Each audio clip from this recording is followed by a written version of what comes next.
le coucher du soleil. Ne laissez aucune place en vous à l'esprit du mal. Le voleur ne doit plus voler. Il doit plutôt faire tous ses efforts pour travailler de sa main honnêtement. Ainsi, il pourra donner quelque chose à celui qui a besoin d'une aide. Aucune parole mauvaise ne doit sortir de votre bouche. Dites seulement des paroles utiles qui aident les autres selon leurs besoins et qui font du bien à ceux qui vous entendent. Dieu vous a marqué de son Esprit Saint. Alors ne faites pas de peine à cet esprit. En effet, c'est lui qui vous assure qu'un jour, Dieu vous libérera complètement de vos péchés. Ne gardez pas dans votre cœur le mal qu'on vous a fait. Ne vous énervez pas, ne vous mettez pas en colère. Faites disparaître de chez vous les cris, les insultes, le mal sous toutes ses formes. Soyez bons les uns pour les autres. Ayez un cœur plein de tendresse. Pardonnez-vous les uns aux autres, comme Dieu vous a pardonné. Chapitre 5. Vous êtes les enfants que Dieu aime. Eh bien, imitez-le. Vivez dans l'amour comme le Christ. Il nous a aimés et il a donné sa vie pour nous comme une offrande et un sacrifice agréable à Dieu. Vous appartenez à Dieu, donc chez vous, on ne doit même pas entendre parler de certaines choses. Par exemple, coucher avec n'importe qui, faire toutes sortes d'actions impures, chercher à avoir tout pour soi. Pas de paroles grossières, ni stupides, ni sales. Cela ne se fait pas. Mais quand vous parlez, faites-le plutôt pour remercier Dieu. Vous devez savoir ceci. Ceux qui couchent avec n'importe qui ou qui font des actions impures ne participeront pas au royaume du Christ et de Dieu. Les gens qui veulent tout pour eux n'y participeront pas non plus. En effet, tout vouloir pour soi, c'est une façon d'adorer les faux dieux. Personne ne doit vous tromper avec des paroles creuses. À cause de tout cela, la colère de Dieu vient sur les gens qui refusent de lui obéir. Ne faites donc pas comme eux. Oui, avant, vous étiez dans la nuit. Mais maintenant, en étant unis au Seigneur, vous êtes dans la lumière. Vivez comme des gens qui appartiennent à la lumière. Ce que la lumière produit, c'est toute action bonne, juste et vraie. Cherchez ce qui plaît au Seigneur. Les actions qui appartiennent à la nuit ne produisent rien de bon. N'y participez pas. Au contraire, dénoncez-les. Oui, ce que ces gens-là font en cachette, on a honte d'en parler. Pourtant, quand on dénonce ce qu'ils font, leurs actions apparaissent en pleine lumière. En effet, tout ce qui apparaît clairement devient lumière. C'est pourquoi on dit « Réveille-toi, toi qui dors. Lève-toi du milieu des morts, et le Christ t'éclairera de sa lumière. » Faites bien attention à votre conduite. Ne vivez pas sans réfléchir. Vivez plutôt comme des sages qui savent profiter du temps que Dieu leur laisse. Les jours que nous vivons sont mauvais. C'est pourquoi ne soyez pas stupides, mais comprenez bien la volonté du Seigneur. Ne buvez pas trop de vin. La boisson pousse les gens à se détruire. Mais soyez remplis de l'Esprit Saint. Ensemble, dites des psaumes, des hymnes, des cantiques qui viennent de cet esprit. Chantez les louanges du Seigneur de tout votre cœur. Remerciez Dieu le Père toujours et pour tout, au nom de notre Seigneur Jésus-Christ. Obéissez les uns aux autres par respect pour le Christ. Femmes, obéissez à votre mari comme au Seigneur. Oui, le mari est le chef de sa femme, comme le Christ est le chef de l'Église. Le Christ est le sauveur de l'Église, qui est son corps. Comme l'Église obéit au Christ, une femme doit obéir pour tout à son mari. Marie, aimez votre femme comme le Christ a aimé l'Église. Il a donné sa vie pour elle, afin qu'elle soit sainte. il l'a rendue pure par l'eau et par la parole. Il a voulu que l'Église se présente devant lui pleine de gloire, sans tache, sans ride, sans aucun défaut. Il a voulu qu'elle soit sainte et sans reproche. À son tour, un mari doit aimer sa femme comme il aime son corps. Aimer sa femme, c'est s'aimer soi-même. Non, personne n'a jamais détesté son corps. Au contraire, on le nourrit, on en prend soin comme le Christ le fait pour son Église. Est-ce que nous ne faisons pas partie du corps du Christ? Dans les livres saints, on lit: C'est pourquoi l'homme quittera son père et sa mère pour s'attacher à sa femme, et les deux deviendront comme une seule personne. Ce mystère est grand. Et moi, je vous dis qu'il s'agit du Christ et de l'Église. Mais il s'agit aussi de vous. Chacun doit aimer sa femme comme lui-même. Et la femme doit respecter son mari. Éphésiens, chapitre 6. Enfants, obéissez à vos parents comme le Seigneur le veut. C'est votre devoir. Respecte ton père et ta mère. Voilà le premier commandement que Dieu a donné avec une promesse. Cette promesse, la voici. Alors, tu seras heureux et tu vivras longtemps sur la terre. Et vous, les parents, ne poussez pas vos enfants à la révolte, mais pour les élever, corrigez-les et donnez-leur des conseils qui viennent du Seigneur. Esclaves, obéissez à vos maîtres sur la terre avec beaucoup de respect, d'un cœur sincère, comme vous obéissez au Christ. Ne les servez pas seulement quand ils vous surveillent, comme pour plaire à des hommes, mais obéissez comme des serviteurs du Christ qui font de tout leur cœur ce que Dieu veut.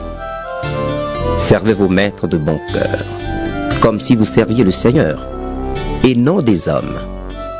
Vous le savez, ce que chacun fait de bien, il le retrouvera près du Seigneur, qu'il soit esclave ou homme libre. Et vous, les maîtres, agissez de la même façon avec vos esclaves. Laissez de côté les menaces. Vous le savez, vous et eux, vous avez le même maître dans les cieux, et lui, il ne fait pas de différence entre les gens.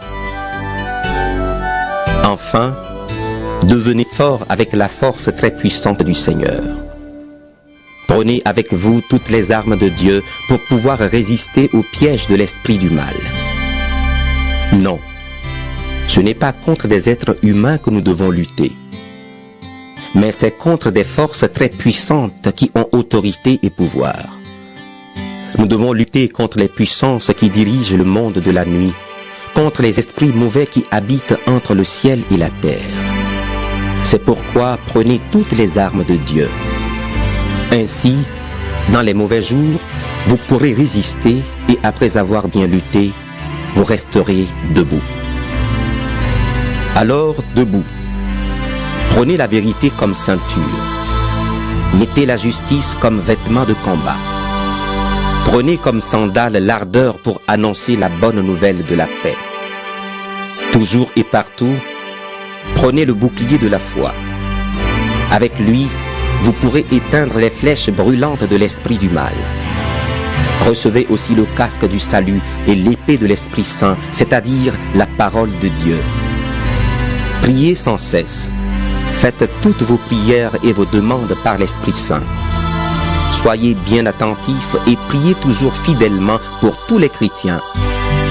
Priez aussi pour moi, afin que Dieu mette sa parole dans ma bouche. Alors j'annoncerai avec courage le mystère de la bonne nouvelle. Je suis le porte-parole de la bonne nouvelle, et pour elle, je suis attaché avec des chaînes. Priez pour que je parle avec courage, comme je dois le faire. Je veux que vous aussi, vous connaissiez ma situation et ce que je fais. Tychik, mon frère et mon ami qui sert fidèlement le Seigneur, vous donnera toutes les nouvelles. Je l'envoie exprès chez vous pour vous dire comment nous allons et pour vous encourager. Que Dieu le Père et notre Seigneur Jésus-Christ donnent aux frères et sœurs chrétiens la paix, l'amour et la foi. Que Dieu bénisse tous ceux qui aiment notre Seigneur Jésus-Christ d'un amour qui ne meurt pas.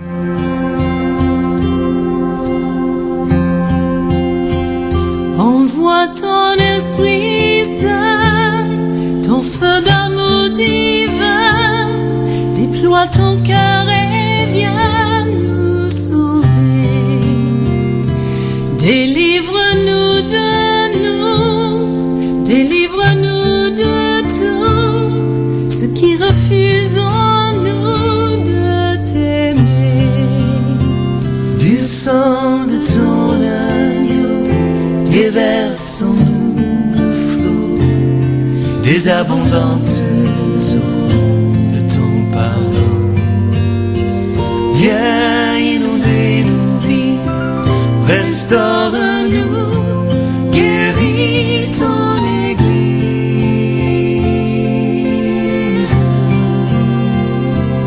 Reçois de nous, Seigneur, le chant de notre cœur, du lieu où tu demeures, réponds-nous.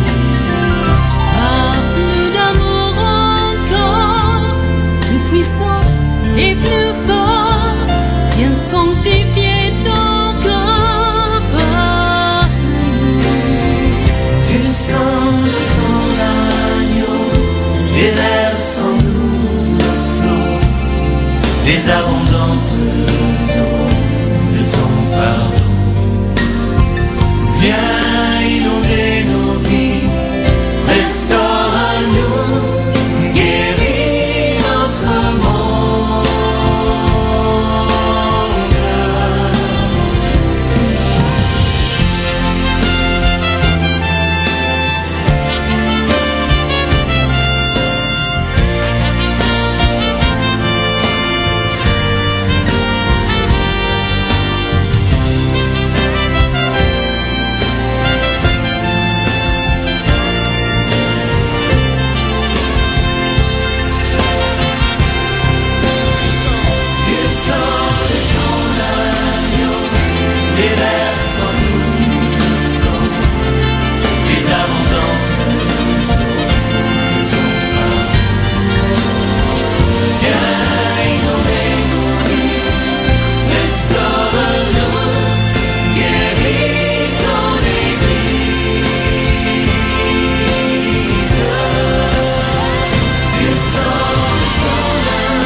Vous écoutez Radio Respiration FM.